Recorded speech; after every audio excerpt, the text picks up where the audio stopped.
সাকিবের উপর ডিপেন্ড করবে। ওদের ওদের যে আন্দোলনটা সেটা যৌক্তিক মনে হয়েছিল। সে যখন দেখলাম যে র্যান্ডমলি মানুষ মারা যাচ্ছে, তখন ঘরে বসে থাকাটা খুব মুশকিল ছিল, কিন্তু তখন রাস্তায় বেরোতে আসলে বাধ্য হলাম। I don't think I have ever cared, কারণ আমি আমার জীবনে এরকম অনেক সিদ্ধান্ত নিয়েছি যেগুলি আমার এগেইনস্টে গেছে। স্যার, সাকিব আল হাসান একটা রাজনৈতিক দলের প্রতিনিধিত্ব করতেন, আর রেগুলার বেসিসে আসলে বাংলাদেশের প্রতিনিধিত্ব করা কঠিন হবে কিনা?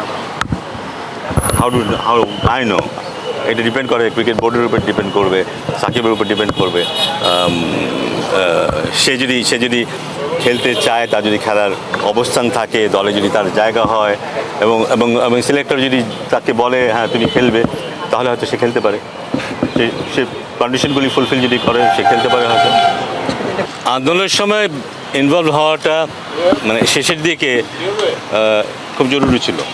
শুরুর দিকে কিন্তু ফেসবুকে ছিলাম, মাঝে মাঝে একটু হয়তো কমেন্ট করেছি ওদের সমর্থনে, কারণ ওদের যে আন্দোলনটা সেটা যৌক্তিক মনে হয়েছিল সে কারণে, এবং সেটা আন্দোলনটা ওদেরই ছিল। কিন্তু একটা পর্যায়ে এসে যখন দেখলাম যে র্যান্ডমলি মানুষ মারা যাচ্ছে এবং মারা হচ্ছে, তখন ঘরে বসে থাকাটা খুব মুশকিল ছিল। কিন্তু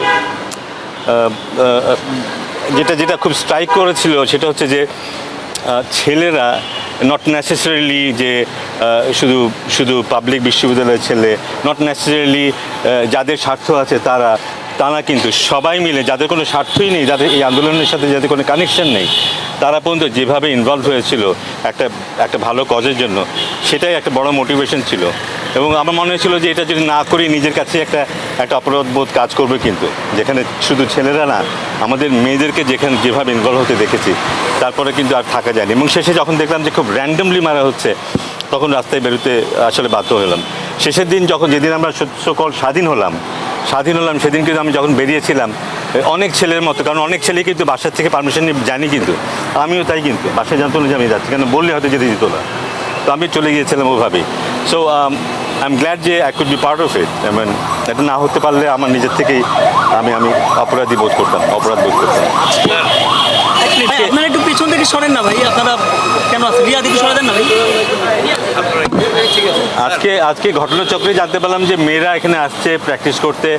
যেহেতু মেয়েদের ব্যাপারে আমি কাজ করেছিলাম মেয়েদের সাথে, সামনে ওদের বিশ্বকাপ আছে, তো ভাবলাম যে দূর থেকে একটু দেখে যাই ওরা কেমন প্র্যাকটিস করছে। জানি যে ওরা বোলিং ফিল্ডিংটা ভালো করছে, ব্যাটিংটা ভালো করছে না, তো দূর থেকে দেখা যে ওরা অ্যাকচুয়ালি কেমন করছে, বা যদি সম্ভব হয় দুইজনের সাথে একটু কথা বলা, তারপর চলে যাওয়া, অন্য একটা কাজ আছে সেটাতে চলে যাওয়া, সে কারণে অ্যাকচুয়ালি আসা। স্যার, যখন আপনি গেলেন আর কি ওই জায়গাটা, এটা একটু রিস্কি প্রপোজিশন ছিল, বিকজ পলিটিক্যাল পার্টি ইনভলভ, মানে রুলিং দিস কান্ট্রি, মানে এটা যদি অন্যরকম হতো তাহলে হয়তো বা, মানে এই মোটিভেশনটা কীভাবে পেলেন? মানে এটা রিস্ক ফ্যাক্টরও ছিল বেশ, যারা ছিল। I don't think I have ever cared, কারণ আমি আমার জীবনে এরকম অনেক সিদ্ধান্ত নিয়েছি যেগুলি আমার এগেইনস্টে গেছে, বা আমি আরও ভুগতে পারতাম, এরকম সিদ্ধান্ত আমি অনেক নিয়েছি। সো ওইটা খুব একটা বড় ব্যাপার ছিল না আমার জন্য। বড় ব্যাপার যেটা ছিল যে আমার কনসিয়াসের কাছে ক্লিয়ার থাকাটা খুব জরুরি ছিল, সেটা আমি ক্লিয়ার আছি, এটাই আমার স্যাটিসফ্যাকশন। স্যার, এখন যে আপনি রিফর্মের কথা বলছেন, কিন্তু এটার কারণে কোন ধরনের আইসিসির নিষেধাজ্ঞার সম্ভাবনাও তো একটা আছে। না, সেটা তো অবশ্যই মাথায় রাখতে হবে, আমাদের নিয়মের মধ্যে দিয়ে যেতে হবে। But at the same time এটা কিন্তু একটা এক্সট্রাঅর্ডিনারি সিচুয়েশন। আইসিসি এক্সট্রাঅর্ডিনারি সিচুয়েশনের ক্ষেত্রে হয়তো অন্যভাবে ভাবতেও পারে। সেটা নিশ্চয়ই আমাদের ক্রীড়া মন্ত্রণালয় আছে, ক্রিকেট বোর্ড আছে, উপদেষ্টারা আছে, তারা নিশ্চয়ই এটা নিয়ে চিন্তাভাবনা করবেন। প্রবীণদের সাথে তরুণদের একটা মিশেল, এটা কি অন্য সব ক্রিকেট, ফুটবল? আচ্ছা, না, অবশ্যই ক্রিকেটকে নিয়ে আমরা খুব বেশি আলোচনা করি দেখি, ক্রিকেট সম্পর্কে আমরা জানি, কিন্তু অনেক ফেডারেশন আছে যেখানে যুগ ধরে একই মানুষ বা একই গোষ্ঠী কিন্তু চালিয়ে যাচ্ছে, এবং সেখানে কোনো উন্নতি নেই, কিছু নেই, তারা শুধু এই পথটাই আঁকড়ে ধরে বসে আছে। এবং তাতে সেই এরিয়ার যে ক্ষতিটা হয়েছে গত যুগ ধরে ক্ষতিটা হয়ে আসছে, সেটা কিন্তু সেটা কোনো কিছু দিয়ে মাপা যাবে না আসলে। সো আমার মনে হয় যে সব দিকেই তাকানোর প্রয়োজন আছে, এবং বাংলাদেশে খেলাধুলাটাকে একটা জায়গায় নিয়ে যেতে গেলে কিন্তু এই ধরনের পরিবর্তনগুলি দরকার, সেই ধরনের মানুষদের দরকার যারা যাদের মধ্যে সেন্স অফ রেসপন্সিবিলিটি আছে, যারা চাইবে হ্যাঁ ক্রীড়া ক্ষেত্রে আমরা কিছুটা অবদান রাখি, ছেলে মেয়েদেরকে মাঠে নিয়ে আসি, তাদের জন্য ভালো প্রতিযোগিতা আয়োজন করি, তারা যেন তাদেরকে এক্সপ্রেস করতে পারে, সেই সুযোগগুলি তৈরি করে দিই। এই ধরনের মানুষ খুব প্রয়োজন। স্যার, প্রশ্ন থেকে স্যার, ডক্টর ইউনূস দায়িত্ব নেওয়ার পর থেকে তার উপদেষ্টা মণ্ডলীর যতগুলো মানুষ ছিল সবাই বলছে যে we will seat with everyone to make, কোনো ফরওয়ার্ড ডিসিশন নেওয়ার জন্য আমরা সবার সাথে বসবো। এরকম কোনো বসার যদি পরিস্থিতি হয় যে আপনাকেও ডাকা হলো, বা would you like to go and sit with them, যখন, বিকজ এরাই বলছে যে আমরা সবার সাথে বসেই কোনো ডিসিশন নিব, সো না অবশ্যই ওখানে যদি ইনপুট দেওয়ার সুযোগ থাকে অবশ্যই অবশ্যই সেখানে অংশগ্রহণ করব। আমার মনে হয় যে শুধু আমার কথা বললেই হবে না, যারা যারা যারা যারা যারা এইসব বিষয়ে অবগত আছেন, যাদের যাদের ধারণা আছে, তাদের কাছ থেকে বোধহয় আইডিয়া নেওয়া দরকার যে কারেন্ট অবস্থানটা কী বা কী হতে পারে। এই আইডিয়া নিলে তাদের পক্ষে ডিসিশন নেওয়াটা খুব সহজ হয়। স্যার আপনি যে রূপরেখার কথা বলছেন, এখানে কি ক্রিকেটাররা থাকবে কিনা, বর্তমান সাবেক ক্রিকেটাররা সবার কনসার্ন নিয়ে সেই রূপরেখাটা দিতে চান না বিসিবিতে, কি পরিবর্তন হবে?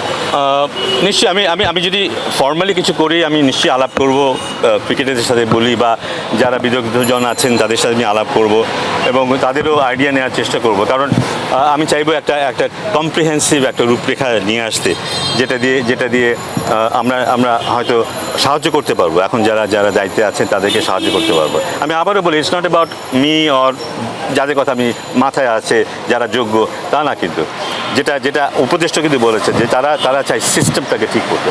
সিস্টেম যেই ভালোভাবে চালাতে পারবে সেই যোগ্যতা রাখে ক্রিকেট বোর্ডে আসা। আপনি সেই উপদেষ্টা বা সরকারকে আহ্বান জানাবে কিনা বসার জন্য একটা এই রূপরেখা নিয়ে?